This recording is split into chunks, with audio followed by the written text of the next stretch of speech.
Hai mayam, Anita Ram Nursery. Mayam ngasisu blog ama pura lah ya. Nunti gi aina kai ta bodo daily blog ni. Mayam ko yemina share video saya makatana. Good morning mayam. Mayam si pai pai lai se phaje bani.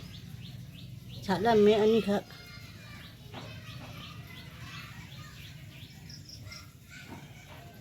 Janam khatang he ke ta ni. Lien ge janam se. Janam khara len sa re.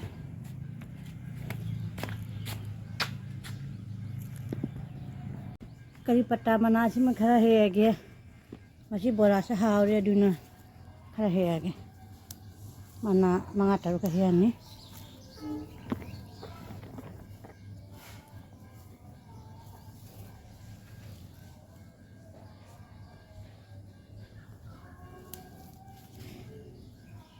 Khara he.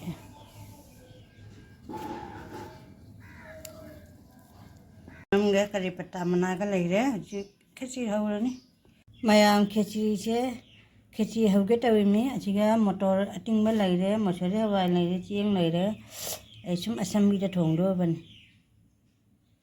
kheci da ham na bai haribob lai re jenam lai re awa patikom tejpatta sing morok tangai awa patikom ni choi re ni ritha ani ani ke he ura pakpai su hapani mayam aina haribob tejpatta da gai di awa patikom loi tha e hoji machu marang loi hapani maroi pang loi hape khai ra ke gi chu khara hapani thum ga thada ra ke gi khara hapa ke khara hape gi sapane de janam chok tawre ji kana tawa ke makum kumaga na city ani ka kamalani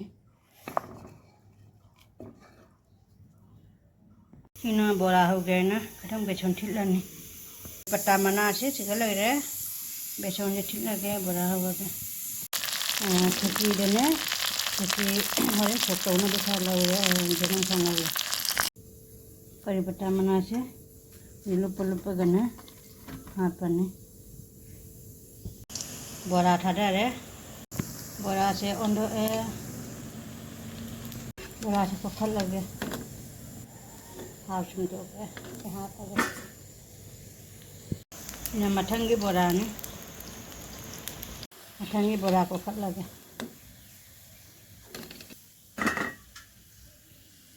आलू भी बोरा ने मैं बोरा हो बोलो रे मोरो कांजी छुटे रे खिचड़ी के मोरो कांजी दम चना बने ये खिचड़ी खाए नहीं मैं खिचड़ी से खाए लगे मैं सुबह बंग बंग खाए जनम से हफ्ता लगे शौक की जनम से आयु की खिचड़ी जो खाए लगे मैं आयु की से ब्रेकफास्ट से खिचड़ी होना चाह रहे मठे नहीं टूट रहे बोरा का खिचड़ी के होना सिम चाह रहे हवाई ठोंग में नहीं हवाई ठोंग में चाह रहा खिचड़ी के पकने दे हवाई ठोंग में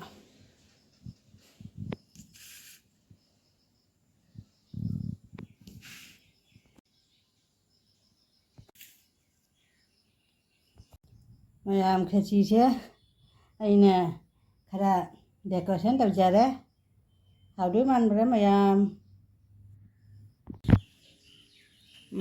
ai gi rose se yellow color rose se pumai chalak to re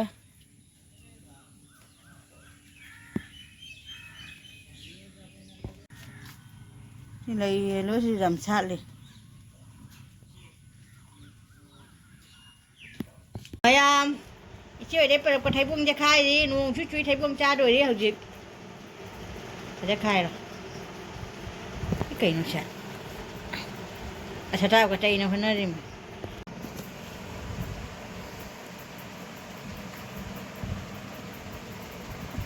khai đi mà gây được chung được rồi,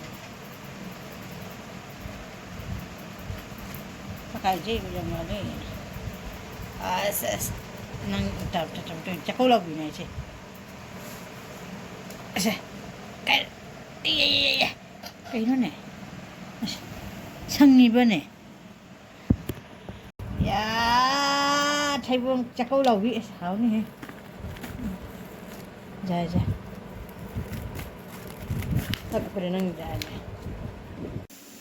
ma'am असी ngaसे कनोंगा मचा बांगोने बसी थोंगनी होजि होजि अइनाने सेसे मसला मै फुटनिने बको होजि ngaसे हापचललागे ngaसे हामदे हापन हावगुना ngaसे हापचललागा आलू खामिनि तो थोंनिना बा ngaसे हापचललां हापफुटके ये मसला मही से तंगे ये मही हाथ करने तंग मही हाथ पे जी फज्जा छहलने दो कोन ठंडा दो मया मरीन खांग बसिगा लेरे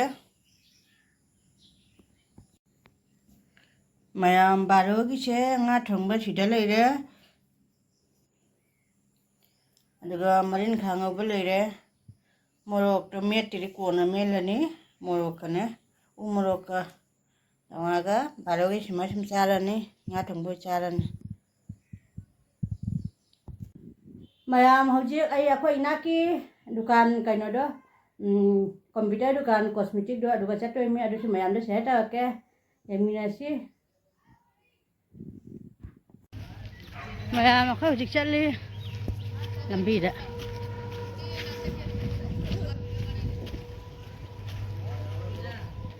ऐसे जुमनी से दुकान से चली थे इतना नहीं बने तो हम से चली नहीं ऐसे दिन दिन गिनी तो ना तो संगना ही तो खलो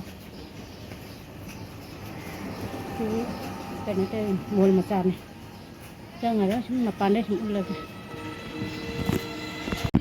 তুমি এটা দাসা শিকালেছো রেকস্টার মতন এটা শিকালেছো তুমি এটা তুমি নি এটা আমি কি কো हां मेकअप करले माने से चेहरा बिदलाने ए दे मयाम पछे फले लैने से सुन लाई बसे थबा मगी लाखने बको नदु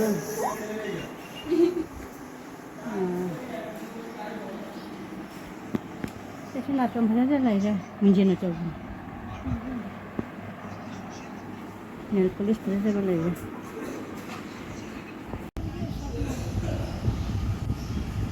kolong di sini. Terus kira-kira. Mayang pa sekali dia pagong.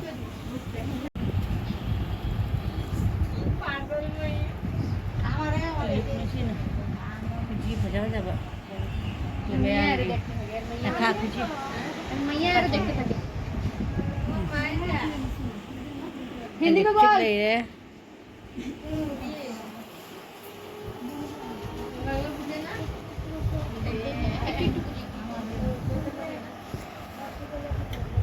biết rồi đấy hen biết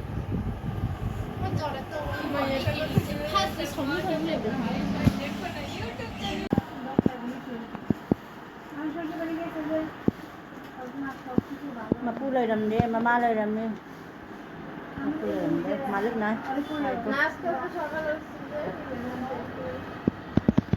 ba phải rất xa này là pu lời chứ tăng gỗ ngặt chân là pu lời chứ phải rất xa này मोर admission fees क्या लोगे